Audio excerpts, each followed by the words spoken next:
Oiga, si usted, amigo, vecino, que se dejó convencer por la subida del mínimo o que cree que Petro hizo un buen trabajo por los pobres, quiero con mucho cariño y a 2 días de las elecciones ponerle este video de todo mi corazón, con todo mi cariño, para que usted no se equivoque, para que usted despierte de una vez por todas y para que usted sepa que por quien va usted a votar es el heredero de la FARC, Cepeda, aquel que ha apoyado a estos guerrilleros, más de 18.600 niños masacrados por las guerrillas de la FARC.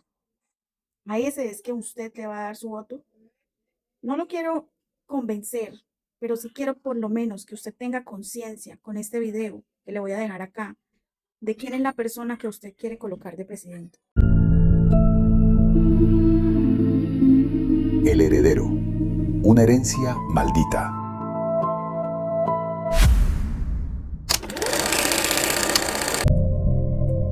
Camilo García es un refugiado en Suecia, exmiembro del Partido Comunista Colombiano, perseguido por quienes creía sus propios amigos. Según sus denuncias, sus copartidarios comunistas, aliados con asesinos a inicios de los 90, planearon su muerte desde un comité estalinista que se dedicaba a la persecución de personas incómodas o miembros del partido que criticaran la violencia ejercida por las FARC en el país. Camilo tenía razones para temer. Danelí Salas, esposa de Jorge Enrique Botero, periodista de las FARC y del régimen chavista, fue ejecutada por el mismo comité clandestino con la aceptación de su esposo, leal a la guerrilla y a la causa que ahí defendían. Ella se convirtió, en las palabras de Camilo García, en la mayor muestra de sevicia en la que operaba el infame comité, que cubrió su actuar presentándola como víctima del Estado. ¿Quiénes podrían estar dispuestos a cometer tan atroz crimen? ¿Cómo una persona puede acabar con la vida de sus familiares y amigos en nombre de una ideología? Era desde los años 60, cuando Manuel Cepeda y su esposa Gira Castro viajaban a Cuba para las reuniones del Partido Comunista Internacional. En este matrimonio, ambos eran fichas idóneas para ejecutar el nefasto plan que acabaría con la vida de más de 122.000 personas en Colombia. Desde su juventud en la ciudad de Popayán, Manuel había recurrido a las banderas revolucionarias como mecanismo para ocultar su incompetencia académica. Su nombre aún no sembraba terror para los habitantes del Pacífico colombiano, pero era ahí, junto a Fidel Castro y otros infames camaradas revolucionarios, que se orquestaba la toma del continente americano mediante la terrible doctrina de todas las formas de lucha, promovida por la extinta Unión Soviética. Gira fue criada por su padre, Gustavo Castro, quien promovía la doctrina de odio y a quien la locura lo llevó sus últimos días a permanecer en un asilo para controlar sus brotes de violencia. En su hogar, la doctrina comunista se seguía con devoción religiosa, y para ese momento, la Unión Soviética financiaba el adoctrinamiento internacional mediante células clandestinas con el fin de expandir su poder, por lo que su familia gozaría de prebendas, viajes y educación en el exterior, a cambio de organizar la toma cultural, educativa y armada del país, asegurando los intereses políticos del régimen soviético. En el marco de la violación de derechos humanos. Tienen que renunciar a métodos que han utilizado para perseguir a sus contradictores. Tienen que desmontar sus propias estructuras que atentan contra la democracia, la parapolítica, la paraeconomía y los grupos paramilitares, por supuesto. Manuel y Gira criaron a sus hijos en abandono mientras se encargaban de la organización de guerrillas, una cortina política que protegería su operación clandestina y comités de sicariato, como aquellos que amenazaron a Camilo García. Ahí creció el heredero. Luego de que apenas a los 13 años hubiera vivido en la Checoslovaquia soviética, la Cuba castrista e hiciera parte de las Juventudes Comunistas Colombianas, JUCO, fue enviado a Bulgaria, donde estudió filosofía en la Universidad de San Clemente de Ohrid, en Sofía. Como otros líderes comunistas, absorbió su doctrina férrea en instituciones ortodoxas marxistas-leninistas que desde Europa y contextos que promueven la lucha armada política y la eliminación del enemigo a cualquier costo, dieron vida a los frentes armados, culturales y jurídicos para la toma del Estado Democrático Colombiano. Al igual que Rodrigo Londoño Echeverri, alias Timochenko, quien estudió medicina en la Universidad Patricio Lumumba, en Moscú. Alias Iván Márquez, su padrino político y gran amigo, quien estudió Derecho en la Unión Soviética y hoy delinque protegido por el chavismo desde Venezuela. Jairo González Mora, alias Byron Yepes, que se formó en Ingeniería Electrónica en la Escuela Superior Técnica de Brno, en Checoslovaquia. Jacobo Arenas, el gran ideólogo de las FARC, que pasó por la Escuela Superior del Partido en Moscú, donde recibió formación política directa del Partido Comunista de la Unión Soviética. O que Manuel Vázquez Castaño, del ELN, quien absorbió el comunismo en Hungría y en Checoslovaquia. El heredero se convirtió en un individuo frío, carente de empatía, obsesionado con imponer su visión a cualquier precio y determinado a llevar a cabo un plan de dominancia global que trajo repercusiones nefastas en Colombia.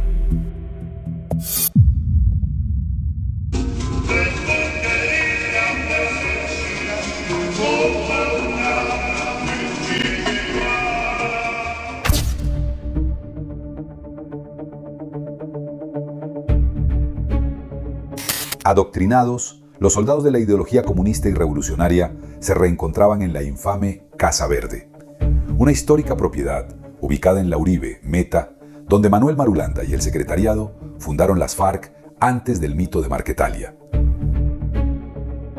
Ahí también llegaron personajes como Carlos Leder, quien brindaba con whisky junto a Jacobo Arenas mientras planeaban narcotráfico y asesinatos, las tomas guerrilleras a poblaciones desprotegidas, las extorsiones, los secuestros y las movidas de narcotráfico en la que todos participaban.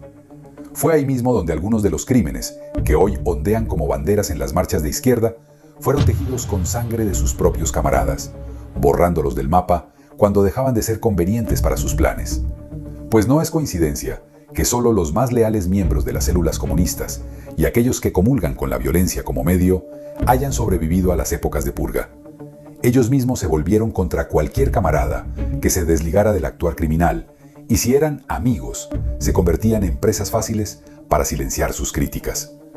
Era en ese universo clandestino donde Manuel Cepeda, jefe de una célula revolucionaria que promovía la doctrina de todas las formas de lucha, era un puente clave que unía la operación política a su brazo armado conformado por las guerrillas, puente que le legaría a Iván en su regreso en 1987 y que le serviría para consolidar su ascenso. Las FARC no son ninguna dependencia del Partido Comunista, ni son ningún apéndice, es simplemente una fábula. Yo no busco, y mi anhelo no es que haya un enfrentamiento entre el pueblo colombiano. Yo busco la paz y siempre he predicado la paz y he anhelado la paz. Cuando Pablo Escobar y el M-19 decidieron incendiar el Palacio de Justicia con sus miembros aún dentro, iniciaron una guerra judicial en contra de los militares con múltiples réditos. Mientras los autores intelectuales de la barbarie evaden mediante negociaciones las condenas de sus crímenes, el Estado, atado a los conductos básicos que imponen las leyes internacionales, ha asumido la mayor carga de la culpa. Desde su llegada de Bulgaria, e incluso usando la muerte de su padre como arma contra el Estado, Iván Cepeda ha crecido como una pieza clave en la carrera de denuncias selectivas contra el país, en la que los derechos humanos se han desdibujado para consolidar la narrativa que fomenta la criminalidad. El nefasto mito de que las guerrillas nacieron por causa de un Estado opresor, la desviación de la atención para minimizar la crueldad de sus crímenes, la comunión con grupos de muerte internacionales como Hamás, la retórica de la violencia como camino válido para imponer ideas. Todas hacen parte de una máscara de impunidad construida. No es por otra razón que el sucesor del apellido bajo el que las FARC fundó el frente, Manuel Cepeda Vargas, el mismo año que fue dado de baja, no haya señalado el nombre de su propio padre, cuando ha sido usado para bautizar una banda criminal perpetradora de actos repudiables, como la toma de Anchicayá en agosto de 1999, el carrobomba en el Palacio de Justicia de Cali en septiembre de 2008, y los múltiples ataques a las sedes de RCN y el comando de la policía en esa misma ciudad. Por lo tanto, esto puede sonar un poco frío de mi parte. Cuando asesinaron a mi padre, yo ya sabía ¿Cómo debía actuar y qué debía decir? Mi papá había denunciado con insistencia desde el año pasado que era víctima del Partido Comunista y la Unión Patriótica de un plan que se llama Plan Golpe de Gracia, que estaba de alguna manera diseñado desde la alta cúpula militar. Por más de 60 años, Colombia ha sido víctima de las FARC. Al menos 122.000 muertos, 29.000 desaparecidos, 20.000 secuestrados y más de 18.677 niños reclutados y violentados, ha dejado como saldo su asedio contra el país.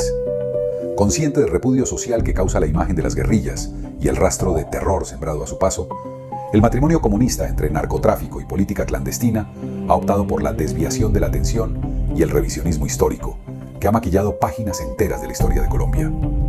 Dentro de la batalla mediática, Iván Cepeda sabe que la condena de esos crímenes podría significar cavar su propia tumba. No solo porque los principales cabecillas del frente Manuel Cepeda Vargas serían los sanguinarios Winnie y JJ, veteranos criminales que han probado su sevicia en actos como el secuestro a los 12 diputados del Valle del Cauca en 2002, sino también por ser miembro de comités con el poder y la experiencia para desaparecer personas incómodas, donde de primera mano se evidencia que en la red que une todas las formas de lucha no ha importado la ideología ni el compromiso a la hora de realizar ejecuciones dictadas por la sed de poder. Este es un modus operandi que han emprendido ya otras células comunistas.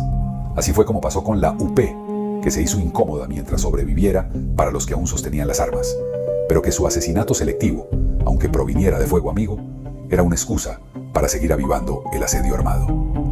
Pero fundamentalmente Bernardo Jaramillo, un abogado que había hecho su experiencia en la zona de Urabá, que venía con un discurso renovador y muchos creímos que era la figura que iba realmente a cambiar la historia, y así hubiese sido si no se produce su asesinato. El señor Bernardo Jaramillo, por segunda vez traidor al movimiento revolucionario, cuando se fue de aquí y ahora que le hizo un daño muy grande al EPL.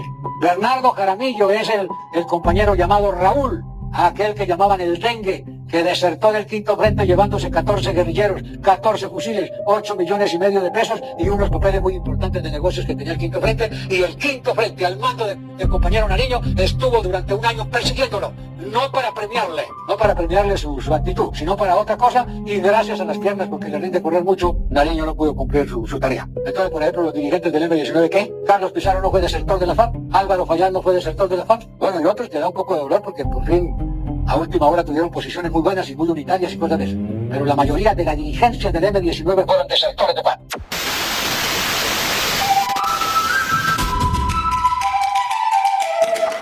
Ahora en mi patria la violencia no es problema.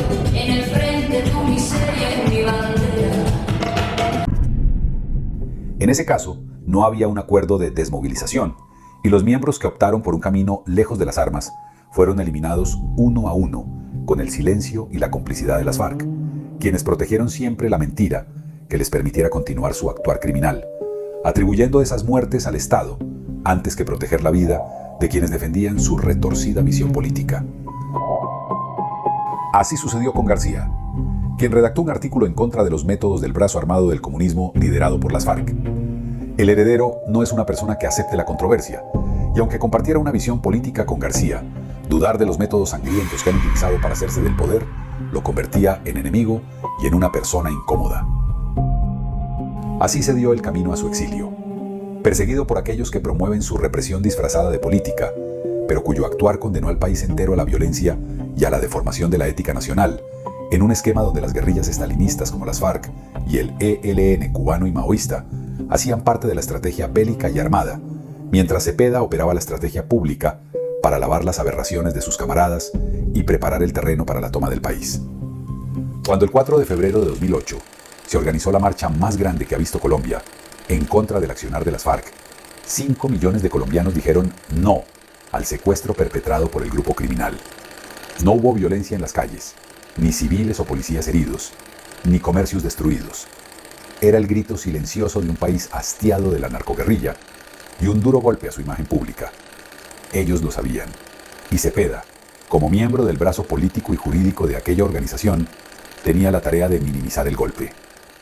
Asesinado con misil Raúl Reyes en territorio ecuatoriano. La prensa de la oligarquía lo recoge de otra manera. La oligarquía colombiana dice que fue un combate. No fue ningún combate, fue un cobarde asesinato. Un cobarde asesinato de este comandante revolucionario que fue Raúl Reyes, acusándolo de ser, narcotraficante, de ser el jefe de una poderosa red de narcotraficantes, acusándolo de delitos, incluso de violación de niñas. En marzo de 2008, cuando cayó abatido Raúl Reyes en un campo cocalero en la frontera con Ecuador, fueron incautados sus computadores con pruebas de la estrategia mediática con la que ha operado las FARC por décadas. En ellos aparecía el nombre de Iván Cepeda, junto al de múltiples políticos como Piedad Córdoba, Gloria Inés Ramírez y Wilson Borja, y de periodistas como Carlos Lozano, quienes sirvieron de brazo político y mediático de la narcoguerrilla. El mismo año en que Colombia se levantaba contra las FARC en las calles, la función de Cepeda, de acuerdo con la información avalada por la Interpol, consistía en organizar una segunda marcha que restara protagonismo a la que se manifestaba contra sus camaradas, con el objetivo de redirigir la atención hacia otros actores del conflicto. Esta es su jugada favorita en el manual. Para 2016, ese discurso terminaría por enmascarar con su falsa retórica las atrocidades cometidas por los asesinos con los que posó abrazado ante el país. Con engaños, quisieron borrarle a Colombia el recuerdo de Bojayá, de Mitú, de secuestrados que duraron décadas en la selva, de niños con infancia destruida portando fusiles y de cientos de otros crímenes atroces. La comisión de expertos de Interpol concluyó que la información de los equipos no fue modificada, alterada, adicionada o borrada. Así lo afirmó este jueves el secretario general de la Interpol, Organización Internacional de Policía Criminal, Ronald Kenneth Noble, en conferencia de prensa realizada en la Cancillería colombiana. Estoy actualmente en mi segundo periodo como secretario general de Interpol y durante mi periodo de visita a 116 países me he reunido con jefes de policía en todo el mundo, de manera que cuando digo que la gente de Colombia tiene razón de estar orgullosa de la manera en que su policía manejó la evidencia incautada del campamento FARC el 1 de marzo de 2008, mi declaración se basa en una experiencia significativa de prácticas policiales alrededor del mundo. Si los camaradas Marulanda y Jacobo tomaron la decisión política de organizar este ejército guerrillero, es porque hay causas que justifican la existencia de esta guerrilla. Mi padre y los miembros de la Unión Patriótica no eran unos emisarios civiles de la violencia, sino que precisamente eran los que luchaban por la paz. Hombres y mujeres que integramos este ejército, lo hacemos porque no tuvimos otra oportunidad, no porque seamos violentos. Somos los más pacíficos, los más humildes, los más sencillos, pero no nos han puesto cuidado. Quieren la paz de los arrodillados y esa no es con nosotros. Juan Manuel Santos, buscando un Nobel, pasó por encima de los casi 6,5 millones de votantes que se opusieron a un proceso de paz que debilitaba el Estado de Derecho y que negoció la ley y la Constitución para lavar un prontuario construido por décadas. En una mesa que reunía a 29 criminales, que juntos sumaban más de 1000 años de cárcel en delitos, el país vio con desconsuelo cómo se les otorgó una voz permanente en el Congreso.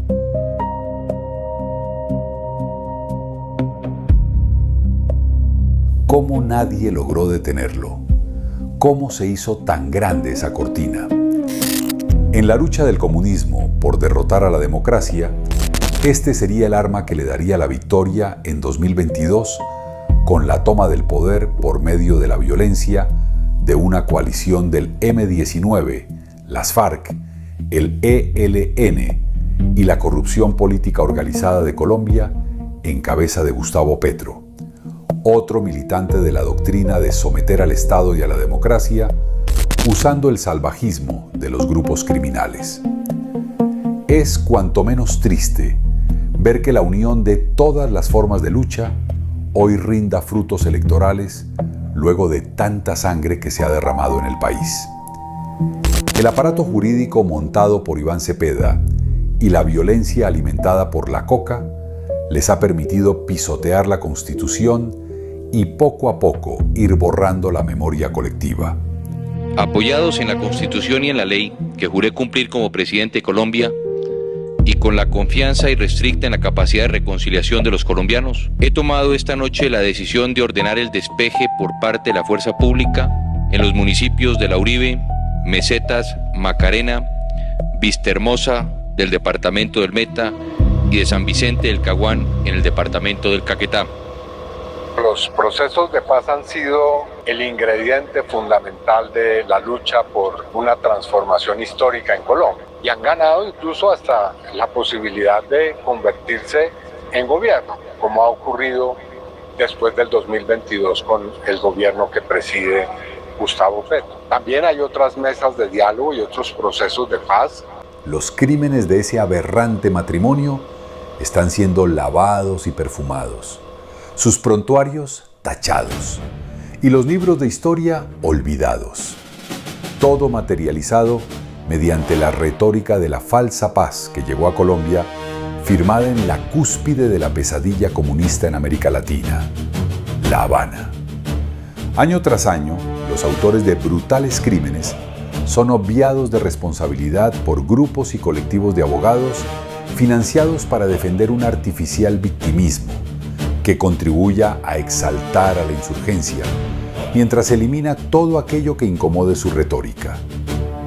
La búsqueda por el control total de Colombia, financiada por el fácil y abundante dinero del narcotráfico, se consolidó como el santo grial de la izquierda criminal. De ahí que los intereses de oscuros personajes como el heredero tengan como tarea custodiar la mina de oro que le sigue permitiendo su agresiva expansión en la región, corrompiendo y pudriendo todo a su paso para sentar las bases de un régimen atroz que imponga la miseria y la muerte entre las naciones, mientras su casta criminal se posiciona en la cúspide de la pirámide del poder.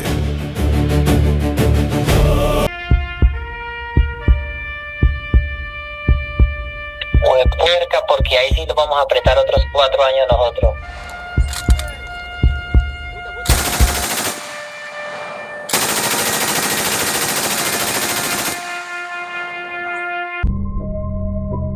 Cuando la guerrilla descubrió que la cocaína era más rentable que los impuestos revolucionarios, no dudaron ni un segundo en meterse al negocio.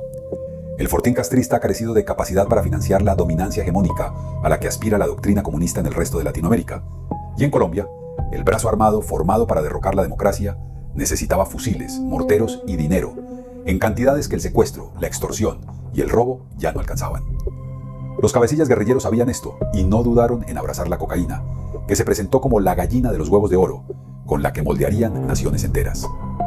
La alianza con los carteles de droga no fue un pacto oportunista, fue una decisión estratégica, fría y calculada. Mientras los narcos vivían como reyes en las ciudades, las FARC y el ELN se sentían menos poderosos en la selva.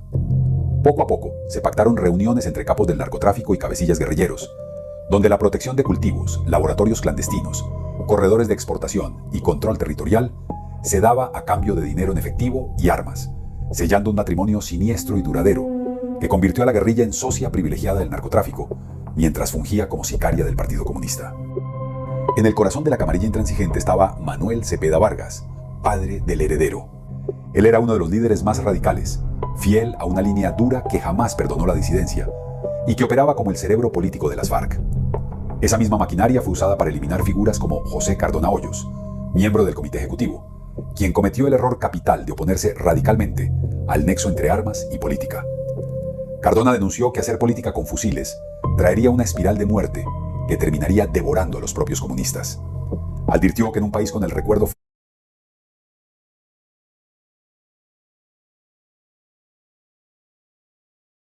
fresco de la violencia, asesinar rivales políticos solo reiniciaría otra ronda de exterminios, por lo que formó su propio movimiento y publicó el libro Ruptura, una camarilla corroe al Partido Comunista. Esa postura ganaría su expulsión del partido como traidor, un título que equivale a sentencia de muerte, que sería ejecutada tan solo 2 días después de que el libro saliera a la venta. Sin embargo, la predicción de Cardona también se cumplió sobre el propio Manuel Cepeda, asesinado a tiros el 9 de agosto de 1994 por sicarios comandados por Carlos Castaño, en medio de una vendetta entre grupos criminales que polarizaron y ahondaron aún más la violencia en el país, bajo la premisa de que las armas eran la manera más efectiva para imponer su sanguinaria ideología. Las FARC no han sido un grupo independiente, son la expresión armada de un disfraz político que ha sido heredado no solo en apellido, sino en la misión criminal de continuar ese hostigamiento terrorista bajo la ideología de todas las formas de lucha, donde se mezclan la política armada, judicial, educativa y mediática para aniquilar al rival. Iván Cepeda, el heredero, reconfiguró el plan de asedio. Entendió, mejor que nadie, que la justicia podía ser una trinchera mucho más eficaz y letal que cualquier fusil, y descubrió su fórmula en el lugar más personal posible. El primer juicio internacional contra el Estado por el fuego cruzado entre grupos al margen de la ley, en el que cayó su padre. El caso se convirtió en el origen de todo. Aprendió que las cortes podían ser centro de operaciones, las víctimas banderas y la memoria histórica un instrumento letal para deslegitimar al ejército y lavar la imagen de las FARC. San Vicente del Caguán, la zona de distensión del 99 y los acuerdos de La Habana en Cuba fueron estaciones clave de ese camino. Mientras Juan Manuel Santos compraba un Nobel, la cúpula de las FARC recibía impunidad y curules. El heredero consolidaba poder político, micrófonos y el relato que necesitaba para seguir avanzando. Y aunque Colombia rechazó la impunidad en el plebiscito, los acuerdos se impusieron por la vía judicial y política. Santos tuvo su medalla, los cabecillas, salarios de congresistas e Iván Cepeda, el escenario perfecto para continuar la maquiavélica obra que su padre, Manuel Cepeda, había iniciado décadas atrás. Quizás.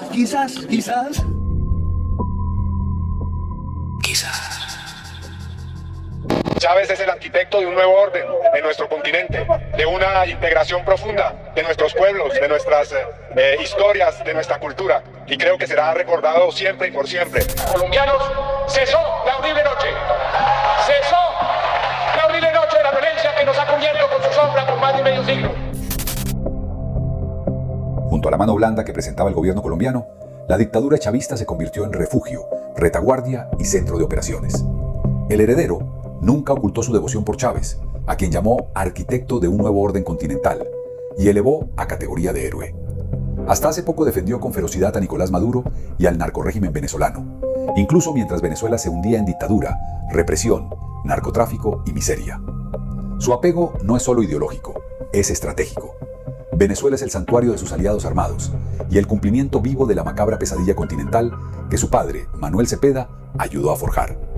Allí, bajo la protección del narcoestado, un nuevo bloque de las FARC, liderado por Iván Márquez y el ELN, encontraron campamentos, corredores y cobertura total, mientras el heredero tejía en Colombia el relato político que justificaba los crímenes, blindaba a sus aliados y preparaba el terreno para la siguiente fase de la ofensiva, el asedio judicial. Con Bolívar el galán ya volvió a cabalgar.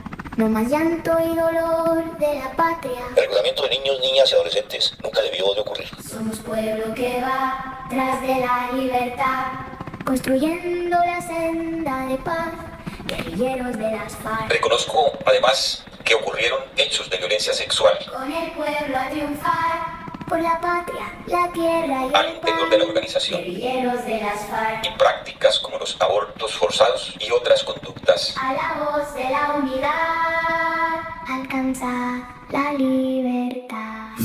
Afectaron gravemente la vida, la dignidad. Con más de 20 organizaciones, la Fundación Manuel Cepeda, la Fundación Gira Castro, el Movice y especialmente el colectivo de abogados José Alvear Restrepo, Cajar, su arma jurídica más poderosa, el heredero creó una secta de togas y discursos. Cajar se ha especializado en la fabricación de falsos testigos, la construcción de falsas masacres y demandas multimillonarias contra el Estado, con una estrategia clara: poner al pueblo en contra de las instituciones de defensa y lucrarse con indemnizaciones millonarias pagadas por todos los colombianos. Más de 300.000 millones de pesos y posiblemente hasta 800.000 han salido de las arcas de los colombianos para financiar esta operación judicial, un desfalco que lleva la perversidad y ruindad de su padre. Un ejemplo emblemático de esta manipulación es la masacre de Mapiripán, ocurrida en 1997 en el Meta, donde fueron asesinadas 49 personas. Durante años, esta masacre fue atribuida a los paramilitares de las AUC en presunta colaboración con miembros del ejército, entre ellos el general Rito Alejo del Río. La narrativa fue impulsada con fuerza por Cajar y otros organismos afines, lo que llevó en 2005 a que la Corte Interamericana de Derechos Humanos condenara al Estado colombiano por supuesta ineficacia frente a las alianzas paramilitares. Sin embargo, la mentira comenzó a derrumbarse años después. En una diligencia ante la Jurisdicción Especial para la Paz, JEP, el guerrillero Eli Mendoza, alias Martín Sombra, uno de los carceleros más temidos de las FARC, confesó públicamente ser el autor material de la masacre. Están acusando, ¿no? El juez de la masacre en Mapiripán y Lito del Río, ¿no fue? Fue una tropa mía que se llamó Marco Aurelio Buendías. Entonces nosotros acostumbrábamos a hacer las embarradas y achacárselos a los otros. Ustedes a mí me tienen aquí dentro de la espada y la pared y yo estoy dispuesto a esclarecer todo. Pero ellos que ayudaron fueron compinches. Compinches quiere decir amigos de fechorías. Ellos pertenecían, ahí está Mauricio Jaramillo, ahí está Londoño, ahí está Pastor Alape, ahí está una cantidad de crímenes, de fusilamientos. Solíamos cometer atrocidades y echarles la culpa a otros, afirmó sin rodeos. Esta revelación demuestra cómo las FARC cometían crímenes atroces y luego los atribuían sistemáticamente al Estado y a los paramilitares para generar rechazo popular y así tener con qué justificar las engañosas y multimillonarias demandas interpuestas por su brazo judicial. No es un secreto para nadie el ingreso de los menores de edad, chinos de 13, 14 años. Cada vez que visito una región del país, busco que ciudadanos me digan por qué votaron no. Y solo necesitamos que la fuerza pública permanezca quieta, que asuma una actitud muy prudente. La verdad es que el acuerdo exige que las FARC reparen a las víctimas. Y las mismas FARC anunciaron que lo harán con sus bienes que van a declarar. La FARC no tiene dinero. Se dice que tenemos cuentas bancarias, que tenemos mucho dinero en paraísos fiscales. Pero es que nosotros no tenemos. Producto de una campaña mediática se piensa que la FARC tiene mucho dinero. Foro Democrático, Alianza Verde, ASI, País, apoyaron decididamente un nuevo acuerdo ya. Y me pidieron que no deje que este proceso se detenga. Nosotros creemos que la mejor manera de refrendar los acuerdos es la Asamblea Nacional Constituyente. Explíqueme, por favor, a qué se refiere con el entrenamiento de los caníbales. Ese lo vamos a fusilar porque se muere. Usted tiene que quitarle un pedazo de nalga y comérselo. Por si en el transcurso del viaje no encuentra dinero para ir un gordo o una gorda, te mete el cuchillo y se come su pedazo de carne, ¿sí?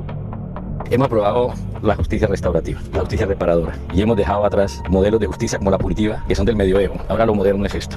El Acuerdo de Paz de 2016 ha sido una lección importante que se estudia en muchas partes como proceso de paz.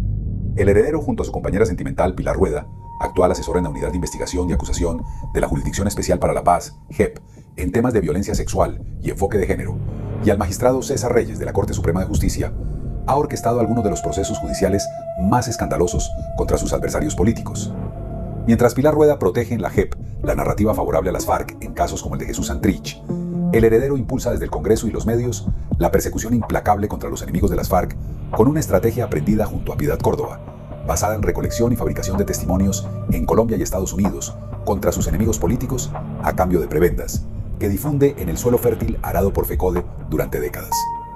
En el Sindicato de Maestros, fundado en 1959, el Partido Comunista Colombiano y otras corrientes radicales encontraron un espacio clave de representación e influencia social, que con cerca de 270.000 afiliados se convirtió en uno de los directorios políticos más grandes e influyentes de América Latina.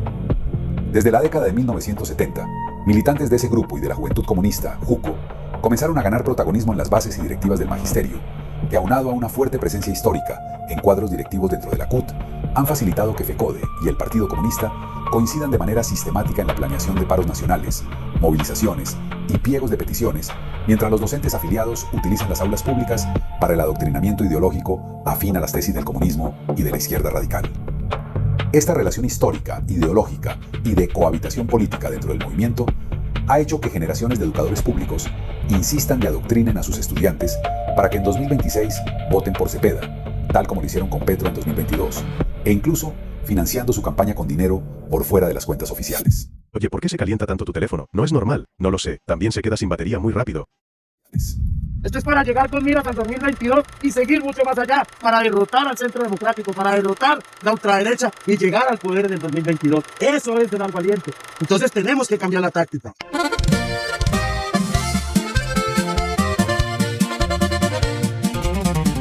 Que vivan los estudiantes que asesinan policías. Arriba los libros y las papas bomba, los machetes y la erudición. Que vivan las molotov, los puñales y la libertad. Que vivan los narcos, las FARC, la marihuana y la literatura. Adoramos las vacunas, el secuestro y Carlos Marx, los niños de Palestina, la cocaína y el monococoy. No aportamos nada a nadie porque nuestro legado es la revolución.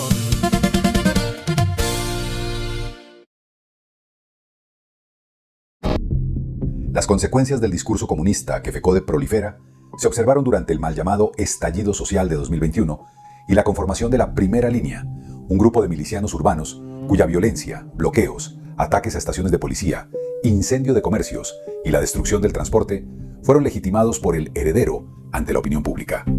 Durante las manifestaciones, Cepeda acusaba al Estado de represión, mientras omitía deliberadamente los crímenes cometidos por las células que desmandaban el terrorismo en las ciudades.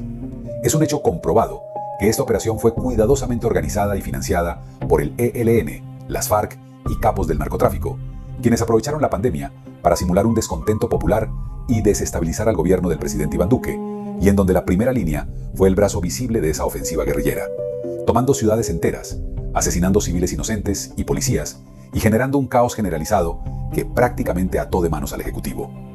Con la llegada de Gustavo Petro al poder, su estructura hoy se ha visto reforzada. El brazo político opera bajo el paraguas del pacto histórico que conforman el diluido partido de las FARC o Comunes, el Partido Comunista Colombiano, el Polo Democrático, la Alianza Verde, Colombia Humana y la Unión Patriótica, que siguen fieles a la misma doctrina nefasta. El brazo armado lo constituyen los grupos que se hacen llamar disidencias de las FARC, pero que nunca dejaron de ser una narcoguerrilla terrorista, junto al ELN y bandas criminales que el gobierno actual ha dejado deliberadamente en libertad.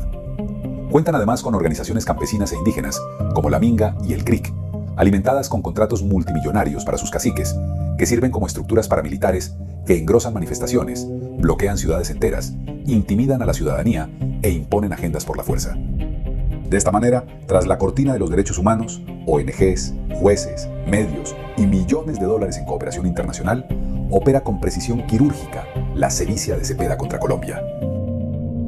Hay muchos que merecieran estar en la cárcel y que gozan del poder en Colombia. Iván, gracias por existir. Buscar la paz, trabajar por la paz, hacer diálogos de paz, no es un crimen en Colombia.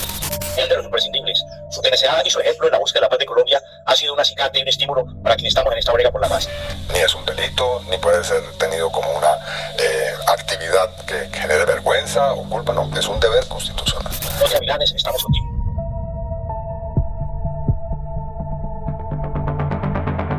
El heredero ha elegido consciente y de forma constante el camino que Cardona Hoyos rechazó y que su padre, Manuel Cepeda Vargas, abrazó hasta las últimas consecuencias, al servicio de un único objetivo final: la toma total del poder, degradando la justicia al nivel de un vulgar matón a sueldo, para obtener venganza personal y explotar electoralmente el dolor ajeno, continuando con toga y micrófono el asedio que su progenitor comenzó con retórica incendiaria y fusiles. Detrás de esta maquinaria hay un hombre marcado por la obsesión y el resentimiento: Iván Cepeda. Es la encarnación viva del comunismo ortodoxo, de una huella imborrable como un trauma que ha arrastrado de por vida bajo esa doctrina férrea que absorbió en Bulgaria, Cuba y las juventudes comunistas. Obsesivo con la figura de su padre, Manuel Cepeda Vargas, de quien heredó su compulsión por lograr el sometimiento del Estado a través de las armas, hoy sigue usando su final violento como excusa para intentar someter a toda una nación bajo las botas manchadas con sangre y lodo de sus idolatradas narcoguerrillas. Y carente de empatía, un manipulador del dolor a conveniencia, que instrumentaliza criminales y los descarta cuando dejan de servirle en su necesidad neurótica de conflicto permanente. El heredero no es ningún hombre de paz, es un dinamizador de la violencia atrapado en una espiral interminable de odio. Dañado por una infancia en la que quienes lo engendraron pusieron como prioridad criar y cuidar a las FARC. Consumido por esa mezcla de admiración y odio hacia su propio origen, el heredero permanece en esa infatigable búsqueda de siniestras alianzas, que en su imaginario le aseguren en algún momento la satisfacción de lograr, así sea de manera póstuma, la aceptación paterna. Haciendo realidad el sanguinario sueño de su padre, el de alcanzar el poder vitalicio en Colombia, usando el horror y la destrucción de las instituciones como peldaño. Por más de 15 años, Colombia lo ha enriquecido con salario de congresista a cambio de nada. Cepeda, el rey del ausentismo, ha percibido sueldo por ir al Senado a fracasar una y otra vez, intentando autorrepararse, por desatar persecución, sembrar calumnias y esconder su paupérrima formación para el servicio público detrás de un beligerante activismo totalmente condescendiente con criminales de todo tipo. El legado del heredero es la miseria castrista, el narcotráfico chavista, el resentimiento marxista, la represión a sangre y plomo del estalinismo y la ausencia total de fronteras éticas del progresismo. La trampa mortal sobre las libertades en Colombia ya está preparada, y el país está a solo una jornada electoral de asistir quizás por última vez a las urnas como nación democrática. Hoy, la amenaza de pasar de 70 años de asedio guerrillero a comenzar apenas una interminable fila de décadas de régimen socialista es muy real. Las elecciones de 2026 sellarán el rumbo para los colombianos entre el camino hacia la viabilidad y el desarrollo, o en quedar irremediablemente atrapados en la pesadilla de sangre y cocaína del heredero, y sus milicianos propagadores de miseria, destrucción y muerte. Si viste este video completo, queda muy claro que quienes van a votar por Cepeda son sus amigos, los guerrillos, los familiares de los guerrillos, los bandidos, aquellos que él ha apoyado durante estos 4 años del gobierno de Petro. Si usted es una persona de bien y vio el video completo, estoy segura que ya no va a votar por él. Dios le bendiga, Dios nos guarde.